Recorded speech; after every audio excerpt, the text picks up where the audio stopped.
these are things that I feel like new immigrants need to know, and even immigrants that have been in this country for less than a year and they're still struggling with these issues. Make sure that you watch this video, and if you know somebody that needs to listen to this video, also send it to them. Remember, you're coming as a new immigrant. You want as many freebies as you can get with as little fees as you can pay, but with good quality. Does that even make any sense? Like, those bills, they add up so fast that it makes your head spin. One important thing that I want to point out is read your lease. Read it from top to bottom. Read the fine print. If you break your lease, there's so many consequences. Like, it could get messy really fast. So you don't want that to happen. Let's not worry about time. Remember, it's Friday and we don't have to go to work tomorrow. Okay?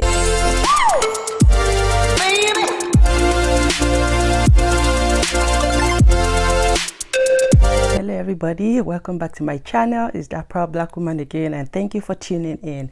So before we even get started, make sure you like, you share, you subscribe, you turn on post notifications so that every single time I post awesome videos, you are one of the first to get notified. And as you all know, those of you that have been with me, for a while now, you know that I always post awesome content. So if you're new here, welcome to the family. Ensure to subscribe, ensure to turn on post notifications, share, and all that good stuff. So you'll be wondering, who is the guest of honor today?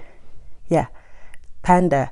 I noticed that every time I've been finding myself taking this panda, more like stealing the panda from my daughter every night, because it kind of gives me some comfort. Okay, all right, Panda. So pardon him appearing in this video. So you already seen it from the title, so I know it's been a while. It's been like a little while since I've done since I've done my sleepover Friday. Okay, so here it comes. So you know what to do. Get your juice, your fruit juice, get your glass of milk, if you like to drink beer, whatever you like to drink before bedtime, especially on the weekend like this, just get it and join with me. Okay, get your pillows. See, I have my comfy pillows with me, and we can even have a pillow fight in the middle of it all. If you have a teddy like Panda, grab one, sit down and enjoy this. So what is the topic for today? So I just thought about, because a lot of people, there was a time that I was doing some side runs about helping people. I was like a kind of a consultant for people that want to come to college here, that want to come to university here, and I had registered a business that I was doing together with my spouse, but then it didn't go as planned, because then we were doing it from our home office, and people, oh my goodness, Nigerians, come on now. That's when they know, oh, my sister now, how much you want make I pay now? 1,000 too plenty, this one. For those of you that don't understand pidgin English, they'll price it down. Nigerians are usually, if you want to sell, let's say you want to sell your goods for $5,000, right?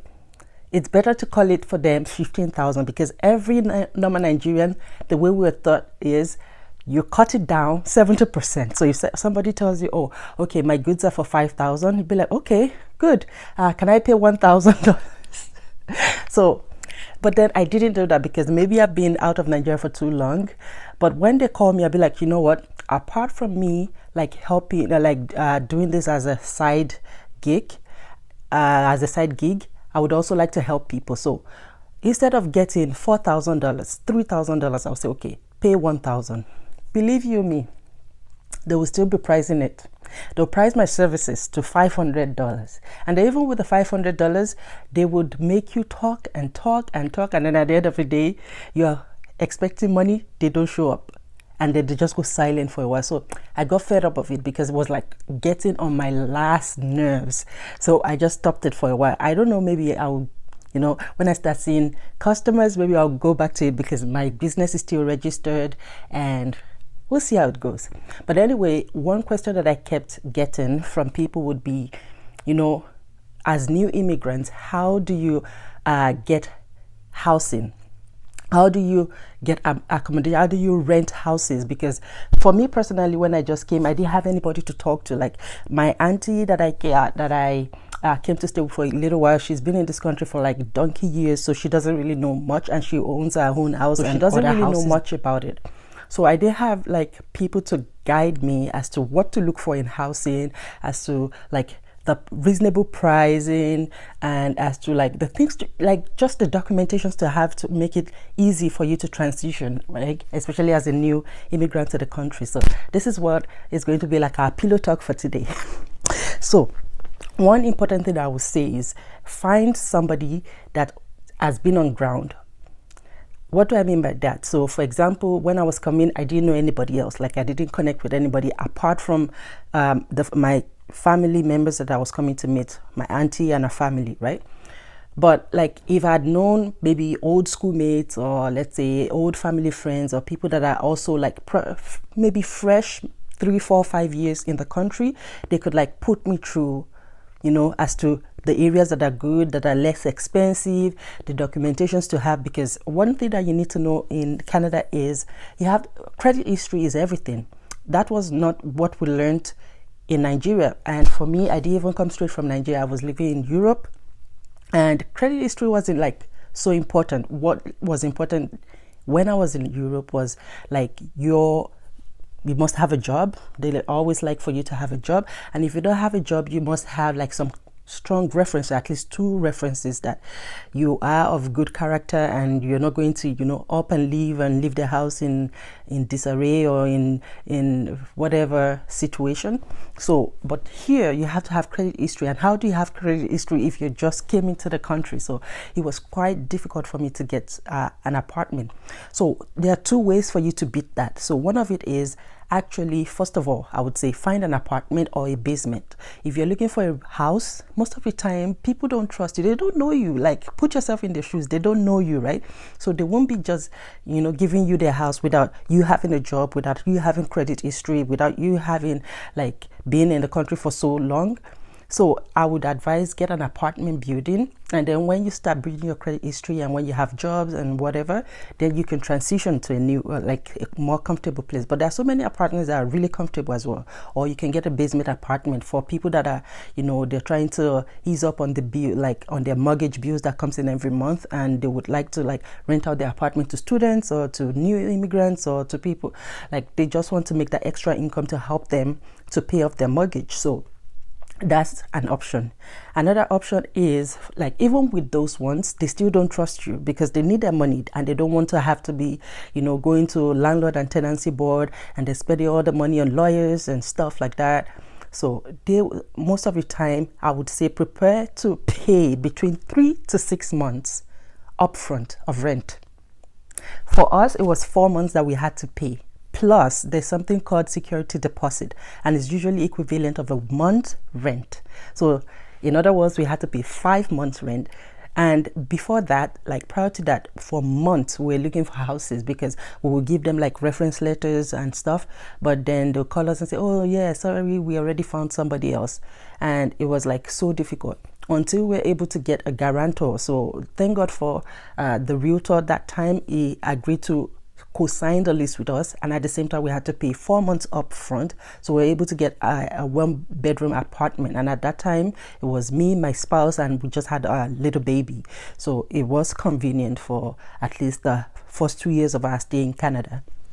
Anyway, so that's what you have to have in mind. Prepare to pay that money, like, because at the end of the day, if you pay it upfront, it's also to your own advantage, because then 2-3 months, if you don't find a job yet, then you don't have to worry about how to pay rent because you have already sorted that out, at least for the first 4 months of your time in Canada. One thing I will also say is that you have to appear in person, like you have to view the houses in person. You can't be like, a lot of people would email me that they've been checking on Kijiji, they've been checking on Facebook and things like that. Most of the time, those houses, I've seen a lot, and when I say a lot, I mean a lot of houses that they don't like. You'll see places that are so nice, and then I'll go with the realtor. Oh my God, the entire house would be like maybe 10 feet. 10 feet. And I don't know how those professional photographers take it that it would look like a mansion. And sometimes you have to look at, like, you know, if there are cracks on the walls, if there are, like, believe it or not, there are roaches abroad, there are bed bugs abroad, especially in apartment buildings where there are like a lot of newcomers and things. Like, those apartments have been there for like 50, 60, 70 years. And they are like roaches. Oh my goodness, roaches. When I say roaches, they're like roaches that you sit down talking to people and then roaches are going and bed bugs. I'm so glad I never had to experience that, because I've experienced that before in Nigeria, and oh my God, it's no joke. Like, you can't get rid of those things like easy. Like, they would rather get rid of you than for you to get rid of them. That's how bad the bed bugs are.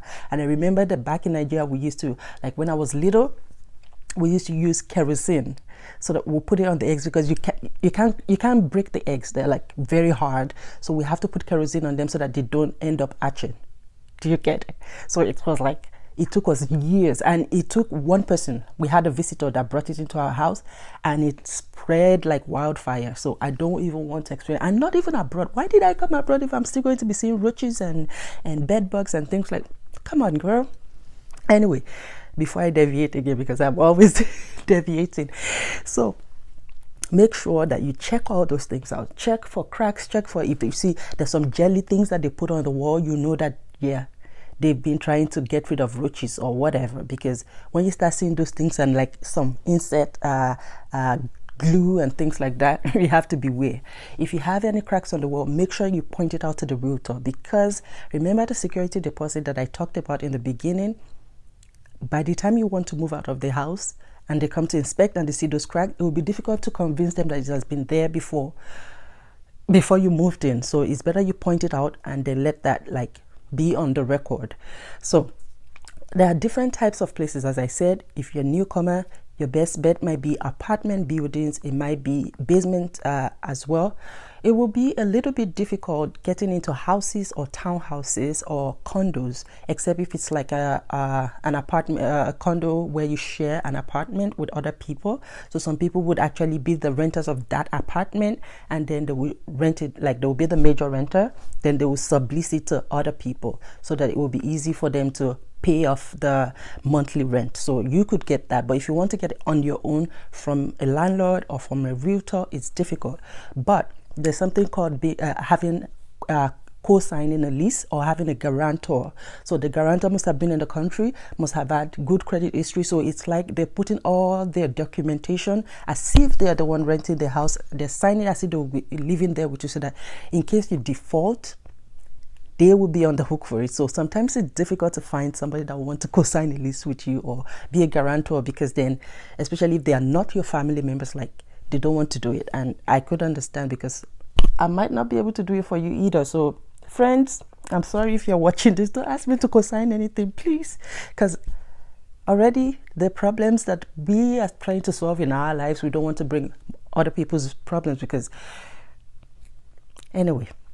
So that's another route that you can go through. So I would say you can get a guarantor to co-sign a lease for you, or you can just pay 4 months ahead, 3 months ahead. It's usually between 3 to 6 months ahead, and then it's also good for you.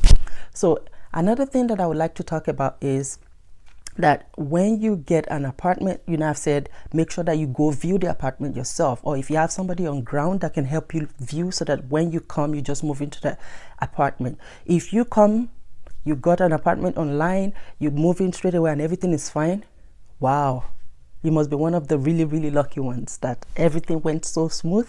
You must be one of the really, really lucky ones. So if you have somebody on ground that can go and look at it for you, or if you just line them up so that the week you come in, you can just go for those viewings like at a go, that would be good. Also, as I said, bring money, pay a couple of months rent in advance, and you're going to be paying security deposit. So what does the security deposit do? I've explained it a little bit before, but this is the amount that they owed. Like, it's usually like a month's rent, and they hold it so just in case when you're leaving, if there's any damages, if there's anything that needs to be fixed, they will take out of the money and then they will give you your change. However, also people, they always use it for the last month rent. So let's say you're leaving in August, then you don't have to pay for August. You use that security deposit as the August rent. Do you get it? So most of the time, the lease always states that you have to let them, especially if you're on a lease of minimum of 12 months, because a lease is minimum of 12. If you're on a month to month, I think you have to give them a month's notice for you to, before you move out. But if you're on a lease, which is a 1 year lease, and the typical for Ontario, I don't know about other places, but for Ontario, the typical lease is a year. And once that year expires, then you just keep going from month to month, But if you want to move out, you have to give them 2 months or 60 days notice, so that they can have, and within those 60 days they can bring in people. You have to keep the house in like a state of good clean state and stuff, so that they can bring in people to, you know, look at the house and, you know, potential renters and things like that. If you break your lease, there's so many consequences. Like, it could get messy really fast, so you don't want that to happen. So if you break your lease, they could still take you to court or to landlord and tenancy board, asking that you pay for the rest of the lease.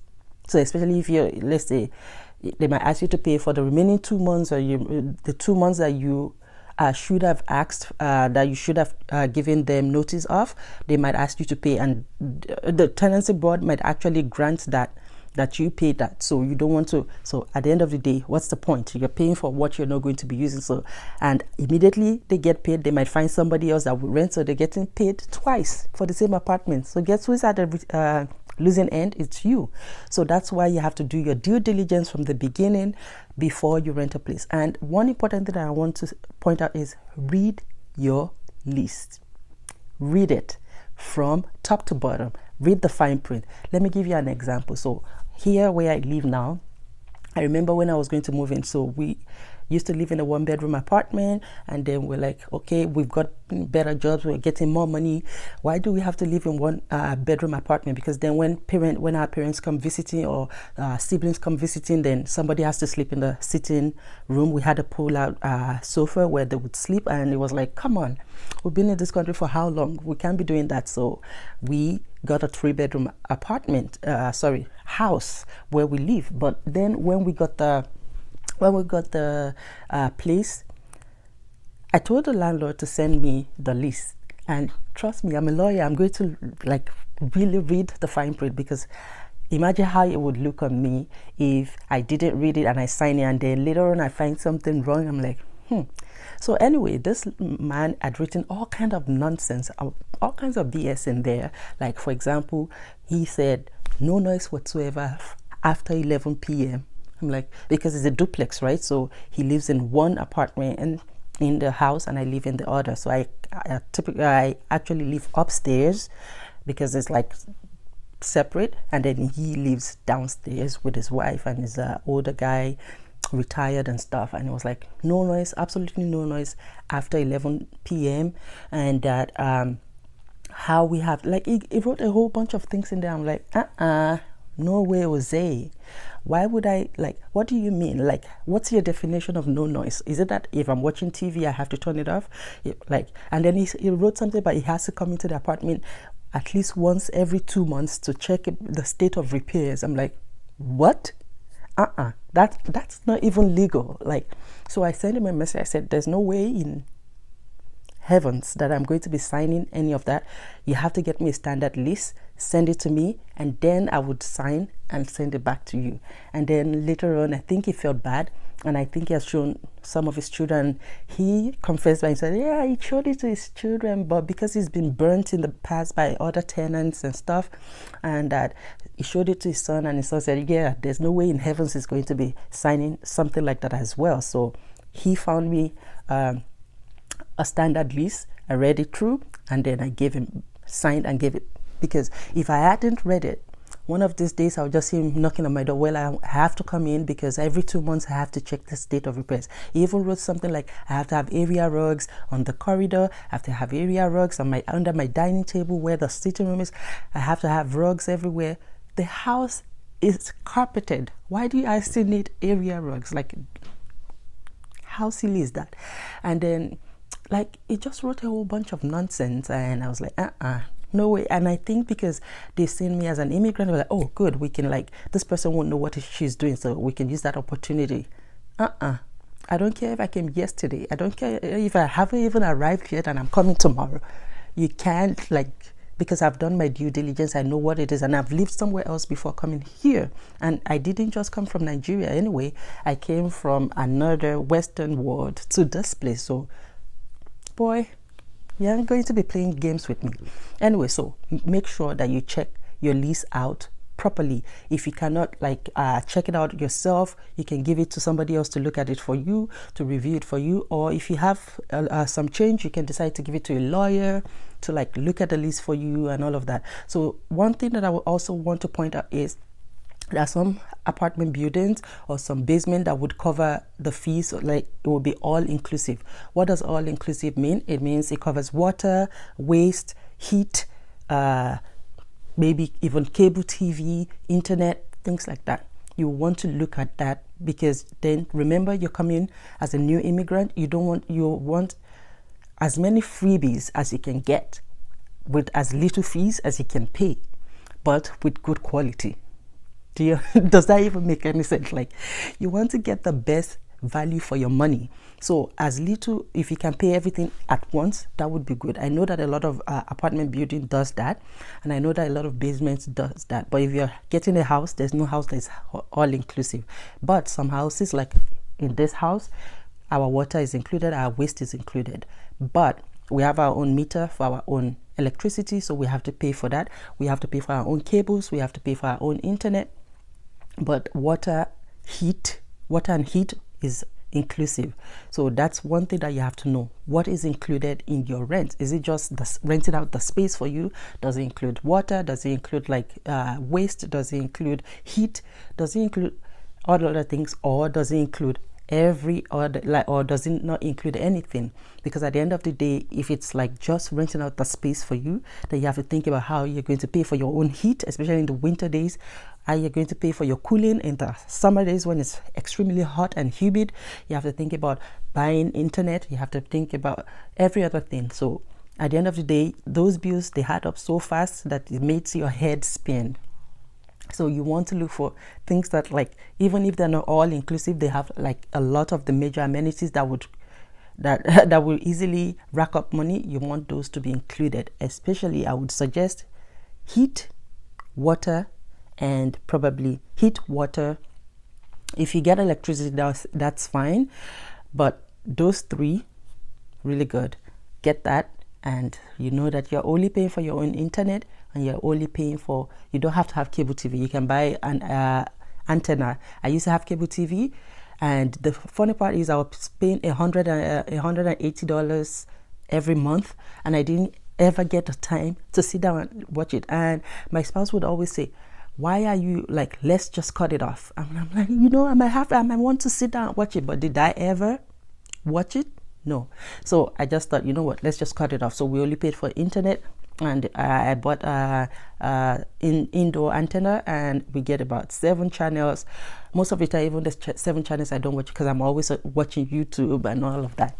Anyway, I'm sorry for ranting a lot, because as I said, today is sleepover, so you're sleeping over with me. So it might be a little bit of a long discussion, but it's worth it at the end of the day, because it's just, we're family, we're just gisting, like, with one another. So let's not worry about time. Remember, it's Friday and we don't have to go to work tomorrow. Okay, so anyway, so that's one other thing that I feel like you should look for in an apartment. Another thing, yes, before I forget, make sure that it's in close proximity with everything, like shopping, like bus stop, especially if you don't have a car, because in the winter months it's going to get really cold really fast, and like especially some places that the buses takes up to 20 to 30 minutes between buses. So if you miss your bus and you're going to be staying there and you're going to be freezing your balls off for 30 minutes, ain't no joke, especially when it's like -20, and in some places in Canada it could be -40, -50 degrees. You're going to be like frozen. So you don't want that to happen. So you want it to be like just right at the bottom of your house, or maybe 1 minute to max or 3 minutes walk from your house. Anything apart from that, you're asking for trouble. In the summer months, it might be fun to like exercise and walk, but in the winter months, my dear, no way, Jose. You're going to freeze your intestine, freeze your heart, freeze your lungs, and that's not what you want to be, because then you get to work, you still have to defrost. So anyway, that's really important. Make sure that there's like shopping around. If you have children, make sure that the school is close by, or if the school is not as close as you want it, they have school buses that will drop them probably in front of your house, or maybe just at the junction of your house. That's really important. You have to make sure that your area is safe. So don't be cheap. Don't be too expensive, but don't be cheap either, because if you get a house that's like $500 a month, but it's in the ghetto where they shoot all the time, believe it or not, yeah, it happens abroad as well. It doesn't just happen in your home country, it happens abroad as well. So where they shoot all the time, where they steal cars, where they are, pickpocket, where they, jump you. So what peace do you have? At the end of the day, you're going to spend too much money, because when your car gets stolen, you're going to have to replace it when these things happen. And then your insurance, if you have a car, your insurance will just go through the roof, because maybe if you're paying and you're living somewhere safer and all of that, you might be paying like, let's say $120 to $150 a month for car insurance. But if you're living in the ghetto, or if you're living in a place where it's like gang operations going on there, or it's very unsafe and things like that, then you might end up paying $500. And I'm not kidding about that. You might be paying $500 depending on the kind of car you're using, and also what class of license you are using. You might be paying up to $500 a month. Is that so? At the end of the day, what are you saving? You're saving nothing. So don't be penny wise and pound foolish. Pardon my French. So anyway, you have to make sure you watch out for that. As well, if you have kids, you don't want your kids growing up in such environment where they can't even ride their own bicycles outside, where they have to be in, let me use the Nigerian language now, hoodlums. You don't want them to be going to school with hoodlums. Okay, so you have to make sure that your area is safe. And how do you do that? There's like websites where you can actually do, like, you can get like information about every area, like the crime rates, about the schools, and the rates, the ranking of the schools in your area and things like that. Those are important things. Anytime I'm looking for houses, I'm looking for good school districts because of my kids, so that they can have good grades in school. They can go to school without fear of like gang related activities, shooting and things like that. And also close proximity. Even though I drive, I still like it to be close proximity to everything, so in case I just want to take a stroll, I can just walk out. And even if I want to drive, I can easily quickly pick up something, come back home and get on with my day, right? So those are really important things that you would want to note when you want to rent an apartment or a house or whatever. So these are things that I feel like new immigrants need to know, and even immigrants that have been in this country for less than a year and they're still struggling with these issues. Make sure that you watch this video, and if you know somebody that needs to listen to this video, also send it to them. So what more can we talk about? So if you feel that I've missed something out, please leave a comment below and let me know, or share your knowledge with other people that are interested in knowing, these things, okay? Because I'm not an island of knowledge. So please share your knowledge with me. There's so much that I don't know either, and I would like to learn from you. So leave a comment about what you think, and if you think that I'm doing a good job, just give me a thumbs up. And what else? So you make sure that you stick to budget. That's as important as everything else, because as I said, bills rack up really fast that can make your head spin. So you don't want to be house rich and cash poor. That's what my realtor used to say. You don't want to be house rich and cash, because okay, you have the space, okay, what else? Now you can afford to buy clothes. You can, like, your winter boots like all torn, all there's holes, is leaking and all of that, but you don't have money. You can't afford it, because then you spend all of it on rent. Like you can't have internet except when you go to Tim Hortons, or when you go to work, when you can easily use the free Wi-Fi. Like, what sort of life is that?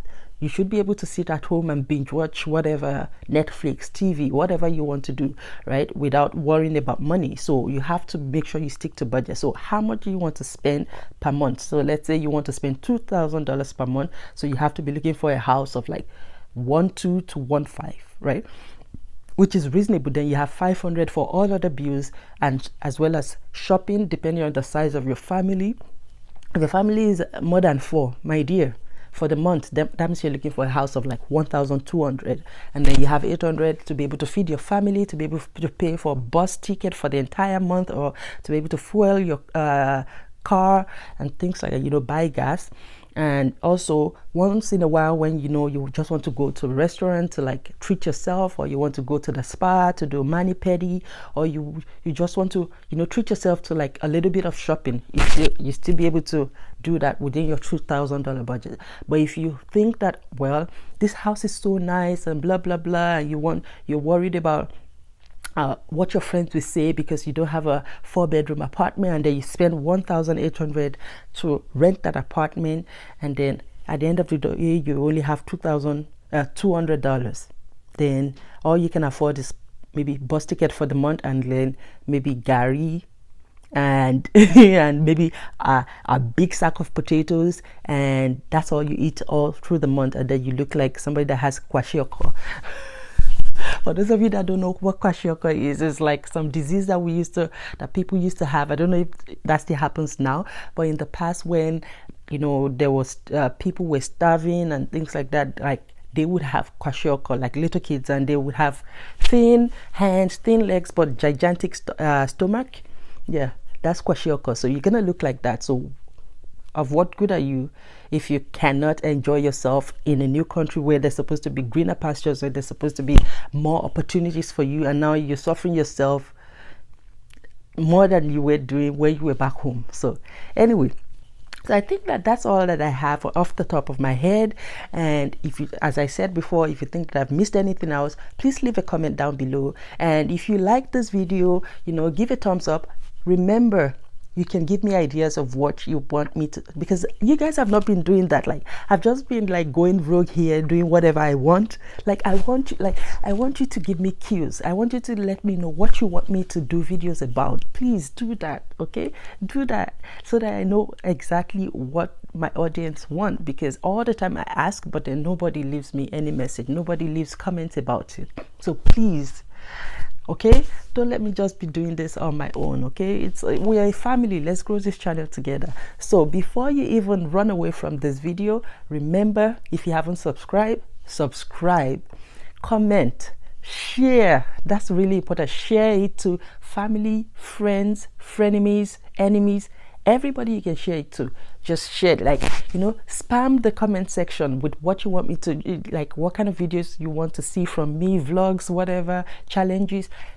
Spam the comment section and give me thumbs up, huge thumbs up. Okay, you know that I love you, and I always make that known at the end of all my videos. And I want you to also, you know, check up on other people. In this pandemic, a lot of people have been going through depression or different kinds of mental health issues. Please reach out to as many people as you can. And, you know, at the end of the day, this love that you give out, it will end up coming back to you in multiples. So let's say today I'm able to call 2-3 people. Tomorrow I'm able to call 2-3 people. At the end of the day, you'll be surprised that all those people would end up, you know, coming back to you and be like, oh, when I was down, this was the person that lifted me up. And let's say, for example, you have a birthday, you just see everybody show up, and you'll be surprised that, wow, I've touched the life of as many as these people. You'll be surprised. So please make sure that you are good to other people. We need to hold one another's hands through this trying period, and then when we are able to come out of it, we'll come out of it stronger, we'll come out of it happier, and we'll come out of it grateful, at least for life, because you know, where there's life, there's hope, and that's the hope that everybody's holding on to. Let's hope that December, when it's time for Christmas, they would have found a vaccine or a treatment, because I know everybody have been talking about vaccine, but not much about treatment. Not everybody wants vaccine, people. Some people want treatment so that it will be like malaria. Okay, it's no biggie. You got malaria, just go and get anti-malaria and you're good. You're back. But What's it with the vaccine? Anyway, I don't want to get into any political matter on this channel. So I love you all. Have a wonderful day. And next time when I'm doing another, sleepover Friday, I'm going to make sure that I look for a very interesting topic that we can share. And if you have any topic for me as well, just, hit a lady up on my Instagram at That Proud Black Woman, on my Twitter at That Proud Black 2, on my Facebook page at That Proud Black Woman. Okay, love you.